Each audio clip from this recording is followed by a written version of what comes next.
আসসালামু আলাইকুম। বাংলাদেশ জামাতে ইসলামী আজকের মূল ভিডিওটা মূলত তাদেরকে নিয়েই যারা পূর্ব পাকিস্তান থেকে বাংলাদেশ হোক সেটা চায় নাই। মূলত তারা এই দেশে যে স্বাধীনতা পরবর্তী সময় সেই দেশে বসবাসের অযোগ্য। তারা বাংলাদেশের একটা অপশক্তি, পাকিস্তানি অপশক্তি। তাদের এই দেশে না রাজনীতি তো পরের কথা, ওই নামে এবং ওই ব্যক্তিরা এই দেশের নাগরিকত্ব পাওয়ার তাদের আমি মনে করি মরণোত্তর নাগরিকত্ব বাতিল করা উচিত। কারণ তারা এই দেশে স্বাধীনতা চায় নাই। এখন আপনি হয়তো আজকে আমার এই কথা শোনার পরে মনে করবেন যে আমি এতদিন আমি তো নিজেই বলতাম, হ্যাঁ আমি বলতাম তো, আমার তো ওই সময় জন্ম হয়নি। আমার জন্ম হইলে আমি দুই পাকিস্তানকে এক রাখতেই চাইতাম। যদি না পারতাম আমি ওই পাকিস্তানে, পশ্চিম পাকিস্তানে চলে যেতাম। আপনি পশ্চিম পাকিস্তানের পক্ষ হয়ে যুদ্ধ করলেন, পূর্ব পাকিস্তান স্বাধীন হয়ে গেল, আপনি আবার পূর্ব পাকিস্তানে থাকার জন্য আপনার এত খায়েশ কেন? আবার পূর্ব পাকিস্তানে আপনি রাজনীতি করবেন, সেই দলেই রাজনীতি করবেন, এত ঘাটতারামো কেন? আপনাদের এই ঘাটতারামোর কারণে আজকের এই বাংলাদেশে অসংখ্য মানুষ গুম হয়, খুন হয়, ধর্ষিত হয়, ধর্ম পালনের সমস্যা হয়, ইসলাম পালনের সমস্যা হয়, এই দেশের দাড়ি টুপি রাখতে সমস্যা হয়। কিভাবে খুব মনোযোগ দিয়ে শুনেন, কথা টুইস্ট করা যাবে না আর উল্টাপাল্টা বোঝাও যাবে না, যেটা বলছে সেটা বুঝতে হবে। জামাতে ইসলামী এই ৭১ সালের যে অবস্থান ছিল, আমি তাদের সেই অবস্থানকে সমর্থন করি, আগেও করি, এখনও করি, সারা জীবনই করব। কারণ দুই পাকিস্তানকে ভাঙার কারণে ভারত আজকে এই বাংলাদেশের উপরে এই ধরনের নির্যাতন এগুলো করার সুযোগ পেয়েছে। সে পর্যন্ত ৭১-এর ১৬ ডিসেম্বর ফুল স্টপ, শেষ। আপনি এসে তারপরে শুরু করলেন রাজনীতি করার সুযোগ দেওয়া হইল। দেওয়ার পরে আপনি ৯১ সালে খালেদা জিয়াকে সমর্থন দিলেন, সরকার গঠন হইল। ৯১ থেকে খালেদা জিয়া ৯৬ পর্যন্ত কি দোষ করেছিল যে আপনি ৯৬ সালে শেখ হাসিনার পক্ষে যায়া খালেদাকে হটানোর জন্য জীবন মরণ দিয়ে যুদ্ধ করলেন? কি করেছিল খালেদা জিয়া আপনার সাথে? এই দেশের বিরুদ্ধে অবস্থান নিয়েছিল। বিএনপি দুর্নীতি করেছিল, দুর্নীতি আজকে করে নাকি, কালকে করবে নাকি, এই বিএনপি আবার আসলে আবার করবে। আওয়ামী লীগ কী করেছে গত ১৫ বছরে দেখেন না চোখে? কেউ কেউ বলে থাকে ওই মেট্রো রেলে উঠলে নাকি দুইটা শব্দ তাদের খুব লাগে, যে মুনাফেকের জাতি নাকি যেন বলে, বেইমানের জাত, এটা মনে হয়। আরে তোর বাপের টাকা দিয়ে এই বানাই দিয়ে গেছিস, তোরা যেই টাকা দিয়ে মেট্রো রেল বানাইছিস, এরকম টাকা দিয়ে মেট্রো রেল এরকম পুরো ঢাকা শহর ছেয়ে ফেলা যায়। ৩ পদ্মা সেতুর টাকায় ১ পদ্মা সেতু বানাইছিস। তোদের মেট্রো রেল আর পদ্মা সেতুতে উঠলে মনে হওয়ার কথা টাকাগুলো নিয়ে গেছিস, ওই টাকাগুলো ফেরত দেওয়ার কথা মনে হওয়া দরকার। বেইমানের জাত মানে, তোর বাপের টাকা দিয়ে করছিস না? তো এই দেশে যারা ওই সময় রাজনীতি করেছে, বিএনপি বলেন, আওয়ামী লীগ বলেন, সবাই দুর্নীতি করেছে। তো আপনি ৯১ থেকে ৯৬-তে আপনি জানেন না শেখ হাসিনাকে বাংলাদেশে ইন্ডিয়া পাঠিয়েছে কেন? ৯১-তেই তো ইন্ডিয়া তাকে বসাতে চেয়েছিল, পারে নাই, ৯৬-তে বসাবে। আপনার এইটুক দূরদর্শিতা মানে নিচে চুল গজায় নেয় আপনার, যে আপনি বুঝেন না যে হাসিনাকে দিয়ে তারপরে এই দেশটাকে ভারত নিয়ন্ত্রণ করবে। হাসিনার পক্ষ যা করলেন, ২ দিন পরে আবার ভাতার পাল্টাইলেন, ওই ভাতার আর ভাল লাগে না, ভাতার পাল্টায় আবার ফের খালেদা জিয়ার কাছে আসলেন, এসে তারপরে পায়েটায় ধইরা তারপরে জোট করলেন, করে আবার ক্ষমতায় বসলেন।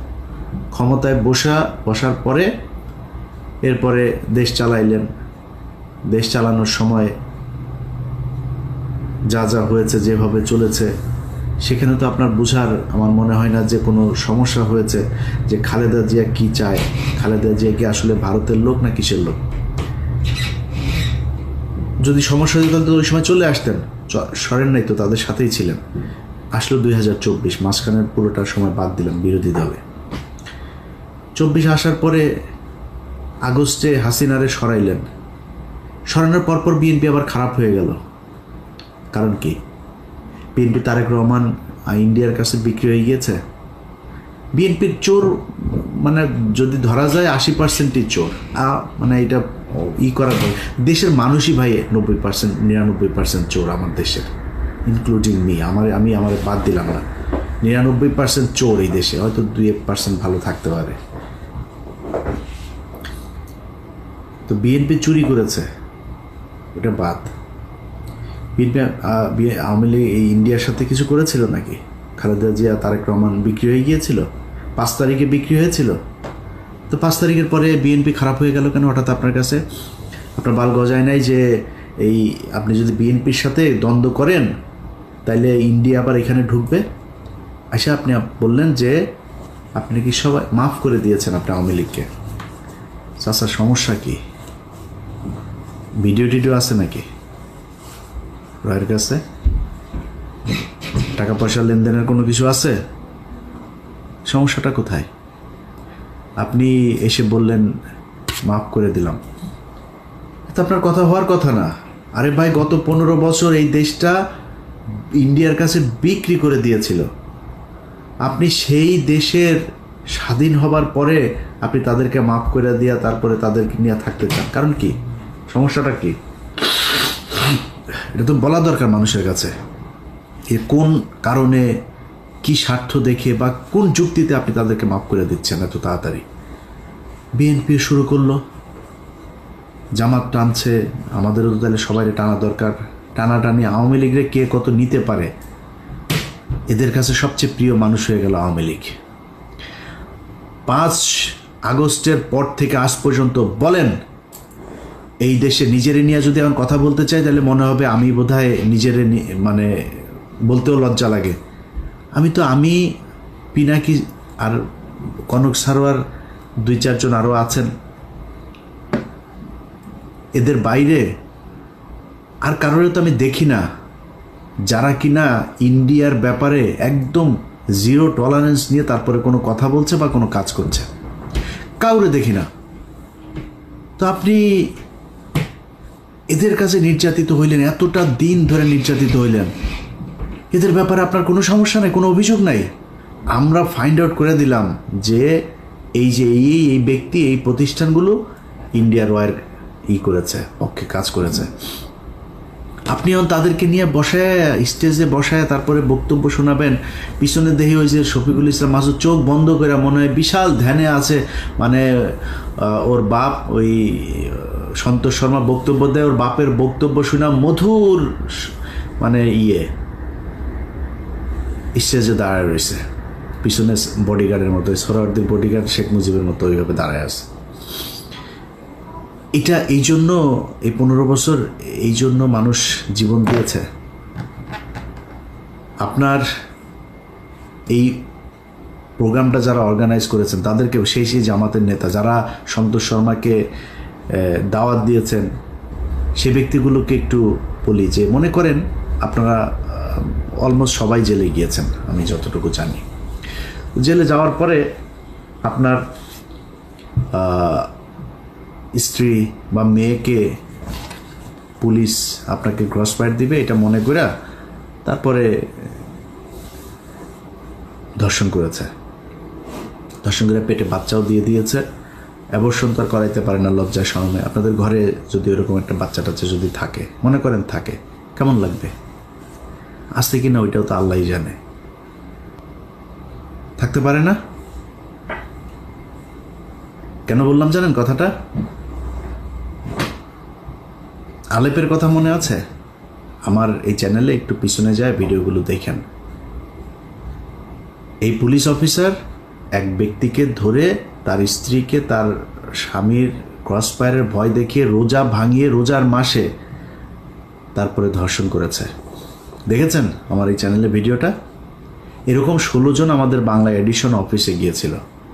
তো বাংলা এডিশনের কাছে যারা গিয়েছে ওরা তথ্য দিতে চায়, নাম বলার পারমিশন দিচ্ছেন। তা বললাম নাম টাম কিছু যদি না বলি, কোনো পুলিশের নাম বলতে দেবেন না, ওরা লজ্জায় ইয়ের কারণে বলতে চায় না। তো এখন ওই ব্যক্তি শুধু আমাদের কাছে বক্তব্য দিয়েছিল, কারণ ওর স্ত্রী মারা গিয়েছে। এগুলো নিয়েই দ্বন্দ্ব, সাংসারিক দ্বন্দ্ব, তারপরে আবার উনি গর্ভবতী ছিল, এইসব সমস্যা মিলে হঠাৎ করে মারা গিয়েছে। স্বামী স্ত্রীর মধ্যে এটা নিয়ে খুব খারাপ পরিস্থিতি চলছিল, মারা গিয়েছে। সে লোকের কথা শোনেন নাই? ওই লোকের স্ত্রীকে এইভাবে জোর করে ধর্ষণ করেছে। আমরা তো জানি না আরো কত মানুষের স্ত্রীকে এইভাবে ধর্ষণ করেছে যারা আমাদের কাছ পর্যন্ত পৌঁছাইতে পারেনি। আপনি মাফ করে দেওয়ার কে? তাদের কাছে জিজ্ঞেস করেছেন? ভারত গেল 15 বছরে যা করেছে সেটার শাস্তি হতে হবে, শুধু শাস্তি না, সারা জীবনের জন্য তাদেরকে নিষিদ্ধ করতে হবে। আপনি 2 দিনের মাথায় মাফ করে দেন। খিলগাঁয়ের জনির কথা মনে আছে? বুকে গুলি কয়টা? 19 গুলি নিয়ে তারপরে মরতে হয়েছিল, ছোট বাচ্চা। তবে বাচ্চার কাছে গিয়ে জিজ্ঞেস করেছেন যে ওর বাপের এই হত্যাকাণ্ডকে সে মাফ করেছে কিনা? সারা দেশে সেই 5ই মে থেকে শুরু করে বিভিন্ন সময় এই দেশে গণহত্যা চালিয়েছে। ঠিক যখন আপনি কথাটা বলছিলেন তার 1 মাস আগে, 15 দিন আগে একটা গণহত্যা চালিয়েছে। আপনি তাদেরকে মাফ করে দিচ্ছেন এত তাড়াতাড়ি। নিশ্চয়ই চাচা মিয়া ভিডিও কোনো মমতাজ কারোর সাথে মনে হয় আকাম কুকামের কোনো ভিডিও আপনার আছে আওয়ামী লীগের কাছে বা রয়ের কাছে, এই জন্য আপনি বক্তব্য দিতে বাধ্য হয়েছেন। ওইটা আপনার বক্তব্য হওয়ার কথা না। আমি একজন মানুষ হিসাবে, সুস্থ মস্তিষ্কের একটা মানুষ হিসাবে এটা আমি মনে করি না। হয় আমি পাগল হয়ে গিয়েছি, নাহলে আপনার কোনো ভিডিও কিছু একটা আছে, নাহলে আপনি মাফ করতে পারেন না। আপনাদের অনেকের খারাপ লাগতে পারে ভাই, এই দেশের এই জামাত ইসলামের কারণে। আমি সরাসরি বলি, ধরেন আমি কয়েকদিন আগে ওই যে বিরিয়ানি আলম সাহেব বলেছিলেন, তার সাথে আমার ওয়াশিংটনে আমরা মুশফিক ভাই এরা কয়েকজন ছিলাম একটা প্রেস ব্রিফিংয়ে এখানে। তো আমার জিজ্ঞেস করছিল যে আপনি নির্বাচন হলে কারে ভোট দেন? বললাম নির্বাচন হলে জামাত ইসলামরে ভোট দেবো। এখনও এটা প্রকাশ্যে, মানে এটা আমি যেটা বলি আমি সবার সাথে কথা ওইভাবেই বলি। বলছি জামাত ইসলামে দেবো। বলছে কেন জামাত ইসলামে কেন দেবেন? বললাম জামাত ইসলাম বিএনপি দুইটা আমার কাছে সমান্তরাল, কিন্তু যেহেতু ওরা ইসলামটাকে একটু প্রিফার করে তো আমি এই কারণে জামাত ইসলামকেই ভোটটা দিব, বাট আমি বিএনপিকেও পছন্দ করি। এখনও বলছি এই এক কারণে জামাত ইসলামের প্রতি মানুষের যে দুর্বলতা, এইটার কারণে বিএনপির চাইতে আপনারা অনেকেই হয়তো জামাত ইসলামের অনেকে, আমারও তো মানুষ জামাত ইসলামই মনে করে, তো কালকে হয়তো মনে করছে আরে ইলিয়াস এই কী সমস্যা, কি ইলিয়াস তো দেই জামাতও করেনি, তাহলে আসলে করে কোন দল? এখন আমি জামাত করি না, কিন্তু বিএনপির লোকজন কিন্তু আমার জামাত বানায়। এই যে জামাত বলা হয় এটার কারণ কি জানেন? এটার কারণ হচ্ছে ওই যে ধর্মীয় কথাবার্তা বলি। যখন অফিসে জব করতাম ইটিভিতে, রোজা রাখতাম, রোজা রাখাই তো আবার মাঝে মধ্যে ধরেন শুক্রবারে নামাজ টামাজ পড়ার জন্য সময় চাইতাম অফিসে। এই তো জঙ্গি, তো মানে শিবিরের লোক। আবার ওই হরতালের সময় শিবিরের ওই ফুটেজ যেগুলো আমি তাড়াতাড়ি পাইতাম আর কি, আমার কাছে এই তথ্য আমি সোর্স মেনটেন করতাম। মনে করেন ওর সাথে ও এত ফুটেজ পায় কেমনে, কোথায় ভাঙচুর হয় এটাও জানে কেমনে। এইটাও আরেকটা কারণ। আমি একা না, আপনি বিএনপির সাথে বলবেন যে আমি বিএনপি করি বলে এই বা মানে বিএনপির কিছু দেখি না এটা বলে আপনি পাওয়ার সুযোগ নাই। কারণ বিএনপির সাথে আপনার অনেকগুলো জায়গায় পার্থক্য আছে, যেই পার্থক্যটা আপনাকে মেনটেন করতে হবে। যে পার্থক্যগুলো কি? আবরার ফাহাদ বলেছিল সে শিবির করে, আবরার ফাহাদকে হত্যা করা হয়েছে শিবির সন্দেহে, জানেন না? আমি বেতন পেয়েছি 23,000 টাকা বেতন পাই মাত্র, তখন বেতনের পুরো টাকাটা নিয়ে তারপরে যে কোনো জামাত ইসলামের কোনো একটা জায়গায় দিয়ে এসছি। এটা একটা রসিদ ছিল, সেই রসিদটা আমার ডয়ারে ছিল, 23,000 টাকার একটা রসিদ। 23,800 টাকা বেতন পাইতাম তখন, 800 রেখে দিয়েছিলাম, 23,000 টাকার রসিদটা দিয়েছিলাম। তো আমি যেহেতু ঢাকা শহরে আমার যেহেতু মানে নিজের বাবার বাড়িটাই আছে, আমার যেহেতু মানে ভাড়া দিতে হয় না, আমি অফিসে অন্যদের চাইতে একটু রিল্যাক্স থাকতাম। কোনো বাজার টাজার কোনো কিছু, আমার কোনো ঝামেলা ছিল না। তো আমি ওই টাকাটা দিয়েছিলাম। তো আমি ইটিভি থেকে যখন এই চেয়ারম্যান যখন জেলখানায় গেল, তখন আমার ড্রয়ার তো আমি কোনো জিনিসপত্র কিছু নিয়ে আসার সুযোগ পাইনি, আমি আর অফিসে যাইনি। আমার ওইখানেই খুঁজে এগুলো পেয়েছিল। ওই রসিদটা নিয়ে ডিবির মনিরের কাছে দিয়ে এসেছিল আমাদের 21 টেলিভিশনের অখিল পোদ্দার। আমার অনেক ঝামেলা হয়েছে ভাই, শুধুমাত্র এই জামাতের পক্ষে কথা বলা কিংবা জামাতের মতো করে কথা বলার কারণে। এই দায় আপনাদেরকে নিতে হবে। আবরার ফাহাদ মারা গিয়েছে, এই দায় আপনাকে নিতে হবে। আপনি ইসলাম নিয়ে রাজনীতি করেন, এই জন্য আপনার নামে যাদেরকে ফজরের নামাজ পড়তে যাওয়ার কারণে জঙ্গি বানিয়ে শিবির ট্যাগ দিয়ে তারপরে ফাঁসি দেওয়া হয়েছে, ক্রসফায়ার দেওয়া হয়েছে, যাদের স্ত্রীদেরকে ধর্ষণ করা হয়েছে, এর সব দায় জামাত ইসলামকে নিতে হবে। এই জন্য আপনার দায় অনেক বেশি বিএনপির চাইতে। বিএনপি তো ভাই খালি খালেদা জিয়া, তারেক রহমান, জিয়া পরিবার বাদ দিলে বিএনপির 90% মানুষের সাথে আওয়ামী লীগের কোনো পার্থক্য নাই। আপনি যদি নাকি এই ভারতের ইস্যুটার সামনে নিয়ে এসে যদি বলেন, ভাই বিএনপির বহু মানুষ আছে। এই যে সালাউদ্দিন দেখেন না, সালাউদ্দিন ইন্ডিয়াতে ধরে নিয়ে গিয়েছিল, আমরা জানি, ধরে নিয়ে যে তাকে গুম করেছিল। ওই গুম হয় নাই, ওই বাংলাদেশের মানুষের গুম করছিল।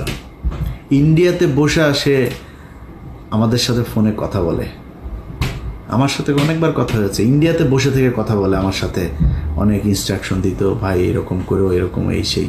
আমি খুব অবাক হইতাম যে ইন্ডিয়াতে বসে সে কথা বলে, তারে কিছু বলে না। তখন কিন্তু আমরা এটা নিয়ে আলোচনা করতাম যে সমস্যা, এরা আসলে ইন্ডিয়া নিয়ে গিয়েছে ভাব ধরানোর জন্য, সে আসলে রয়েরই লোক, ওইখানে নিয়ে তাকে ট্রেন আপ করা হচ্ছে বিএনপিকে, যাতে সে দেশে গিয়ে তারপরে সার্ভিসটা দিতে পারে।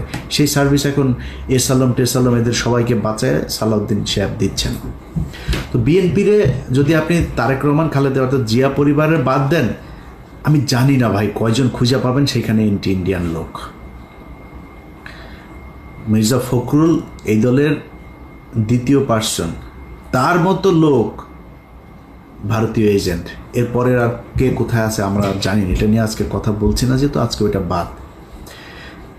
তো মানুষের প্রত্যাশা জামাত ইসলামের উপরে অনেক বেশি, বিশেষ করে ভারতের ক্ষেত্রে, কারণ ভারতের সাথে আপনারা 71-এ হেরেছেন।